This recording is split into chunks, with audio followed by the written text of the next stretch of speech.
Hello, welcome to my channel, Basic Understanding of Anger.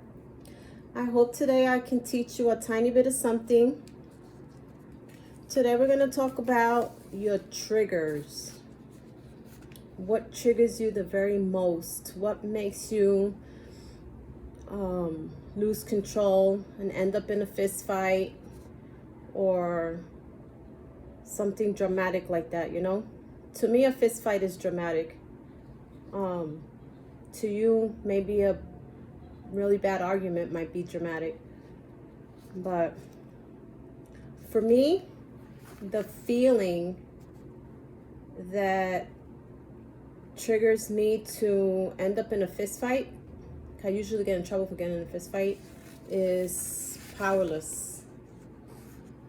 This lovely feeling of powerless makes me act just a little bit crazy. You know, crazy enough to end up in jail a couple of times. But you know, I had introduced this graph to you, right? And how our feelings change daily. Daily and throughout the day, your feelings change. And you can, for the most part, deal with it, right? Without losing control, without doing something crazy. And for the most part, I do really well at understanding my feelings and the different emotions that you encounter on a daily basis and throughout the day. But when I feel powerless, and it has to be like really, really, really powerless, not just a little bit, but you know, like when you're at the very end of your circle there of emotional changes. My feeling of powerless goes dead straight into the hurt part of me, the childlike part of me. And once it's in there, you better believe I'm gonna do whatever it takes to get out of there. So I'm gonna tell you a little story that happened to me, that as an example of how I felt powerless and I actually ended up in a fist fight.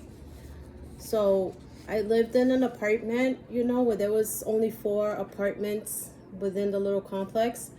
And we had to share the washer and dryer with the neighbors. And we had someone new move in. And, you know, out of common courtesy, the washer and dryer, you find out who's using it. And you knock on the door and you let them know that you need to wash clothes, how many loads you have left.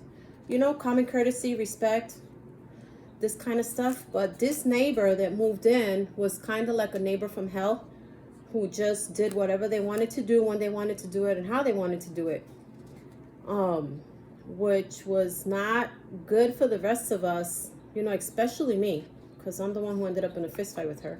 But you know, she removed my clothes out of the machine, which was nerve-wracking because I don't like nobody touching my things, you know, especially my kids' stuff. I was doing my kids' laundry at that time. And I talked to her. I told her nicely, listen, it's not a good idea to touch other people's laundry. You know, you need to find out whose clothes it is, so and they can let you know how many loads they have before, you know, you take things out. She didn't listen to me, you know. She did it a second time. Another time that I was washing clothes, she took my clothes out the doggone machine and left them on top of the dryer. You know? And then the third time, we got into it because I was tired of talking to her about it. You know, and the whole time I'm feeling a little powerless because you seriously can't have the control to stop someone from touching your things, right? You really don't have that kind of power or control. And so the third time, I just about had it with her. And I wasn't very nice, but I was waiting. I went back to the laundry room where it's a small laundry room, you know, it only has a washer and dryer. And I sat on top of the dryer waiting for her to take her clothes out because I was going to put my clothes back in there because she took mine out. When she went to put her clothes back in the machine, I stuck my hand out. And so she grabbed this arm and she knocked me off the dryer. And so that quick, that easy, I punched her in the face like 1,000 times and I snapped. I snapped because I felt powerless, and that was my breaking point. Well, anyway, when I woke up, it was her and her three brothers. They had me pinned up against the wall, and I had her by the hair, and they were like, pleading with me to let her go. But I actually lost it, blinded by anger.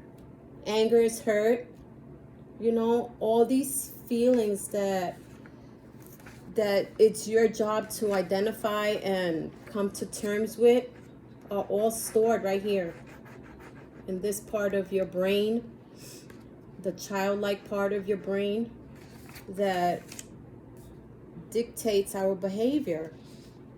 And so after the fight, I went inside and I ended up doing my laundry, just so that you know. But afterwards, I was like, what the hell, right? So I always tell you that you have to understand who you are, understand your emotions, understand what triggers you, because it's our job. It's our job to understand our own behavior, because clearly I was in the right to end up in a fist fight with her, right? If you're operating from the hurt side of your brain and you're operating from my little Shirley, your little, whatever your name is, because there's two of us. That's the adult part that makes the logical decisions and the logical thinking, right? And then there's the little child in us that needs some healing, that needs some tender loving care, that needs some attention. And that attention that you give that child within is understanding your feelings that you grew up with and the tools that you were given to deal with everyday life. I grew up in a violent home where my little toolbox consisted of a lot of violent behavior. But you can't go around being violent. It's not good for yourself. It's not good for the other person. It's not good for the people that are watching you for guidance and leadership.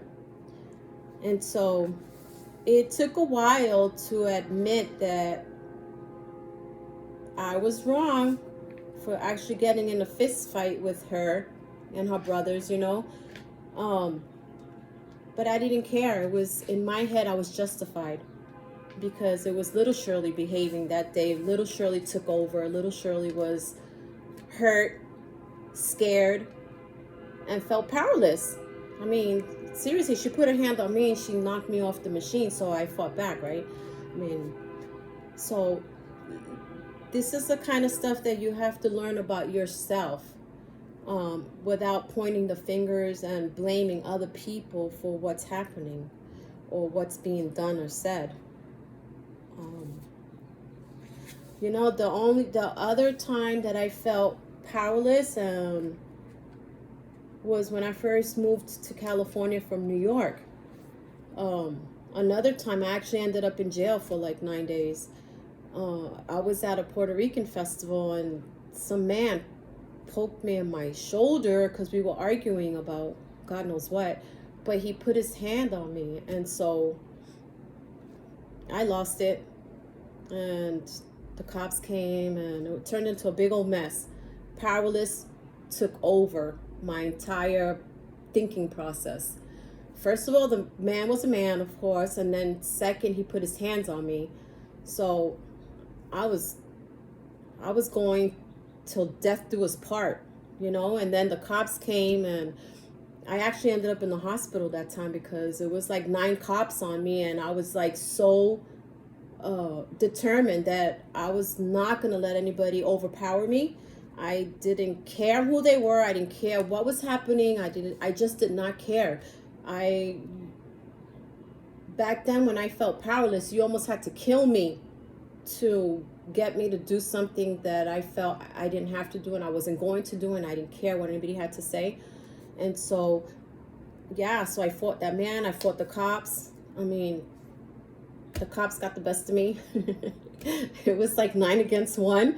They beat the hell out of me, but I was feeling powerless and I was not going to let anybody get the best of me. And that day it cost me I almost got a broken arm. I ended up in the hospital. They had to put like a brace on my arm. I had like footprints on my face. I had bruises on my legs because they were like throwing me around the cops. And so this story is I share the story with you so that you can understand what is your trigger. At what point do you snap completely and just lose all logic? What feeling makes you completely lose it? Remember I told you to make your own list of words so that you can go back and identify, or at least have a starting point. And so, of course, after I got in trouble and had to spend 9 days in jail, and it was a big freaking mess, I had to do some growing up, and I had to figure out why. Why did I just lose it? And so the answer, my trigger was feeling powerless. And so for you, there has to be something that takes you over the edge, something that makes you so twisted that you can't even think straight anymore. So you need to make a list of your own words. You know, you don't have to have a list of 75 words, but maybe 5 words. You can start off small and build on that, because the more you learn about yourself, the more there is to learn. So it's not like you come to terms with one word and that's it, you're good to go. No, it's a process. And this process takes, first of all, a lot of hard work, dedication, because you have to be like, okay, I'm going to do this. If it's the last thing I do, I'm going to learn about myself, you know? So you start off small with a small list of words and build on it. And every time you learn just a tiny bit about yourself, that's good. Because this tiny bit and this tiny bit is going to keep building, and it's going to take you on a better path in your own life. So, you know, I always tell you guys, this chapter about Powerless is actually talking about the story with the fight with the girl in the laundry room. So I'm not going to read it to you because I just told you about it. But I have 2 little questions here at the bottom of this chapter. And so question number 1 is, what happened the last time you got violent? You can write it down. And then question number 2, what feeling caused you to snap? I think that we all have a breaking point, and it's very important to find out what that breaking point is. What feeling? Because it always goes back to a feeling. And once you understand the feeling, you can connect the dots to the very first time you felt powerless. That powerless, or whatever your word is, whatever your feeling is. For me, it's powerless. So I had to like dig way deep and go back until the first time I felt powerless. And of course it has to do with my childhood. That's a story for another day, but powerless is my trigger. So what is your trigger? What makes you just completely lose all logical thinking process and makes you go nutsos and do things you're not supposed to be doing? So I hope that I was able to teach you a tiny bit of something. If you like, share, and subscribe. Like it. If you learned something, share it, because you never know who's gonna learn something from this. And subscribe just to support my little channel. And remember, life is a journey. Live it with integrity, and open mind, and a never-ending desire to learn. Thank you for dropping by, and we'll see you next time.